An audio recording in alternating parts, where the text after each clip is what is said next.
La Segunda Guerra Mundial fue uno de los conflictos más devastadores y oscuros en la historia de la humanidad. Cuando la guerra terminó en 1945, el mundo enfrentó la tarea titánica de reconstruirse y de buscar justicia para los millones de víctimas de las atrocidades nazis. Sin embargo, no todos los responsables de estos crímenes enfrentaron su castigo. Algunos lograron escapar usando redes clandestinas, identidades falsas y conexiones internacionales. Este es el relato de los últimos nazis, hombres y mujeres que lograron evadir la justicia durante años, algunos incluso hasta sus últimos días.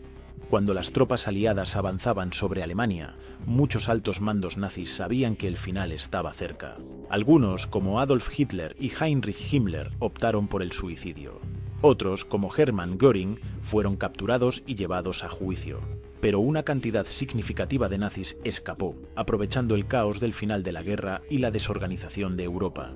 Estas fugas no fueron improvisadas. Desde antes de la caída de Berlín se habían establecido rutas de escape conocidas como las Ratlins, que conectaban Alemania con puntos seguros en Europa y finalmente con Sudamérica, Oriente Medio y otros lugares remotos. Estas rutas no solo fueron utilizadas por soldados comunes o funcionarios menores, sino también por algunos de los mayores criminales del Tercer Reich. Entre los casos más conocidos se encuentra Adolf Eichmann, uno de los principales arquitectos de la solución final, el plan nazi para exterminar a los judíos europeos. Eichmann fue responsable de organizar la logística de los transportes que llevaron a millones de personas a los campos de exterminio.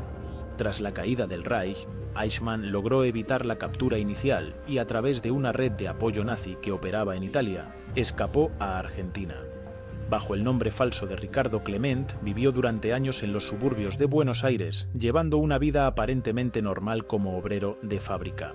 Sin embargo, su anonimato terminó en 1960, cuando el Mossad, la agencia de inteligencia israelí, lo localizó y lo secuestró en una operación audaz.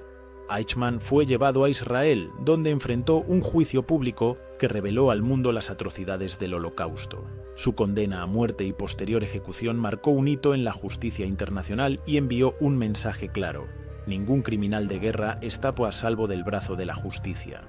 Otro de los nombres infames asociados con las atrocidades nazis es Josef Mengele, conocido como el Ángel de la Muerte. Mengele realizó horribles experimentos médicos en prisioneros del campo de concentración de Auschwitz, enfocándose especialmente en gemelos. Sus investigaciones incluían amputaciones, inyecciones de sustancias químicas y experimentos genéticos, todo bajo la excusa de avanzar en la ciencia. Al finalizar la guerra, Mengele huyó a Sudamérica utilizando documentos falsos. Inicialmente se refugió en Argentina, donde vivió bajo protección de simpatizantes nazis y algunos sectores del gobierno. Luego se trasladó a Paraguay y finalmente a Brasil, donde cambió de identidad varias veces. A pesar de los esfuerzos del Mossad y de otras organizaciones para localizarlo, Mengele logró evadir la captura. Su muerte, ocurrida en 1979 debido a un accidente cerebrovascular mientras nadaba, dejó una profunda frustración entre quienes buscaban justicia para sus víctimas. No menos escalofriante es la historia de Klaus Barbie, conocido como el Carnicero de Lyon. Como jefe de la Gestapo en Lyon, Francia, Barbie fue responsable de la tortura y ejecución de miles de personas, incluidas mujeres y niños, así como de la deportación de familias enteras a los campos de exterminio. Tras la guerra, Barbie logró escapar a Sudamérica con la ayuda de redes clandestinas y se estableció en Bolivia. Allí vivió bajo el nombre de Klaus Altmann y trabajó como asesor del régimen militar boliviano.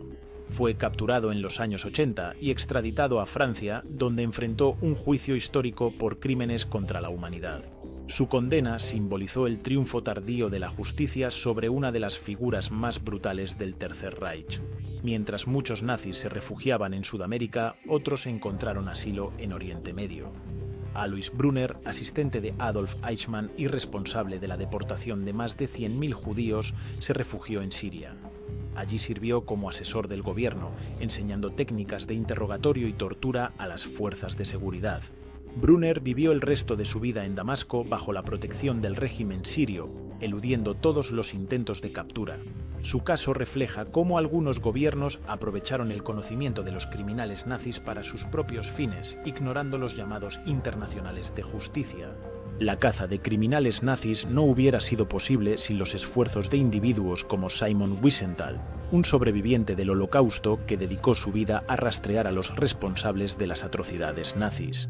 Wiesenthal documentó miles de casos y fue instrumental en la captura de figuras como Franz Stangl, comandante del campo de exterminio de Treblinka, quien fue localizado en Brasil. Wiesenthal también trabajó incansablemente para educar al mundo sobre los peligros del olvido, asegurándose de que las lecciones del Holocausto no se perdieran con el tiempo. En las últimas décadas, la tecnología ha desempeñado un papel crucial en la identificación de los últimos nazis. Archivos desclasificados, bases de datos digitales y pruebas de ADN han permitido rastrear a criminales que permanecieron ocultos durante décadas. Uno de los casos más recientes fue el de John Demjanjuk, un guardia de campo de concentración que fue llevado a juicio en Alemania en 2009. Su caso marcó un precedente al condenar a un individuo por su papel como cómplice, sin necesidad de probar su participación directa en asesinatos. A medida que pasa el tiempo, los esfuerzos por llevar a la justicia a los criminales nazis disminuyen, pero su importancia no puede subestimarse. Estos juicios y capturas no solo honran la memoria de las víctimas, sino que también sirven como un recordatorio de que los crímenes contra la humanidad nunca deben ser olvidados. La historia de los últimos nazis nos enseña que la justicia puede ser lenta, pero su alcance es implacable. Mientras recordemos estos eventos y mantengamos viva la memoria de quienes sufrieron, estaremos construyendo un futuro más justo y humano.